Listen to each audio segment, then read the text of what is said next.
You are looking at Julian's pronunciation guide, where we look at how to pronounce better some of the most mispronounced words in the world, like this other curious word. But how do you say what you're looking for today?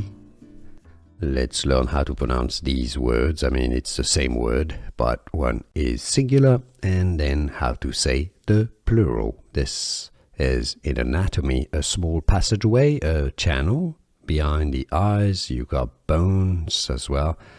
In the bones, the singular is caniculus. If you want to learn more from anatomy, stay tuned. It's a canal, essentially, a bodily structure. Caniculus. Now, the plural in English is generally pronounced as caniculi. Caniculi. Now, you can also say caniculi. It's a more Latin scientific pronunciation. It does exist as well. So, one caniculus, several caniculis. No, not caniculis, that's the whole point, just caniculi, or caniculi if you want, but generally caniculi.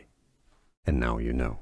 Here are more videos on how to pronounce more confusing words and names too many mispronounced. Like this video if you found it useful. I appreciate your support. I'll see you soon, and thanks for watching.